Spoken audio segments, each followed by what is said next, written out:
സുമനസ്സുകളാൽ പുഷ്പങ്ങളാൽ അലങ്കരിക്കപ്പെട്ട മനോഹരകാന്തിയുള്ളവളെ, ചന്ദ്രകിരണങ്ങൾ ചുറ്റിയ മുഖമണ്ഡലമുള്ളവളെ, സുനയനങ്ങളുള്ളവളെ, ഭ്രമരങ്ങൾ ചുറ്റിപ്പറക്കുന്ന പുഷ്പസൗന്ദര്യമുള്ളവളെ, ജയമാകട്ടെ. മഹിഷാസുരമർദിനിയായ പർവ്വതപുത്രിയായ ദേവിയെ. ഈ ശ്ലോകം ദേവിയുടെ സൗമ്യസ്വരൂപവും ചന്ദ്രകാന്തി പരാശക്തിതത്വവും പ്രതിപാദിക്കുന്ന അത്യന്തം സൂക്ഷ്മമായ ശ്രീവിദ്യ ധ്യാനസൂത്രമാണ്. സുമന എന്ന ആവർത്തനം ശുദ്ധഹൃദയവും വിശുദ്ധചിന്തയും സൂചിപ്പിക്കുന്നു.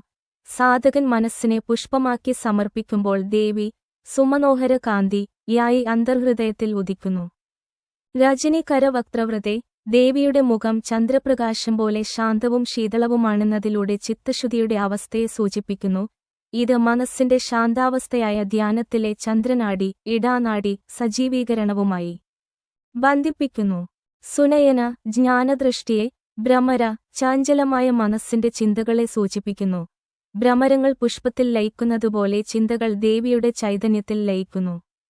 ശ്രീവിദ്യ ദർശനത്തിൽ ഈ ശ്ലോകം ആജ്ഞാചക്രത്തിൽ ഉദിക്കുന്ന ശാന്തചന്ദ്രകാന്തി അനുഭവത്തെയും മനസ്സിന്റെ ശുദ്ധീകരണത്തിലൂടെ സഹസ്രാരത്തിലെ സൗമ്യാനന്ദാവസ്ഥയിലേക്ക് പ്രവേശിക്കുന്ന യോഗഘട്ടത്തെയും പ്രതിനിധീകരിക്കുന്നു. ഇവിടെ രൗദ്രശക്തി സൗമ്യതയായി പരിവർത്തിതമാകുന്നു.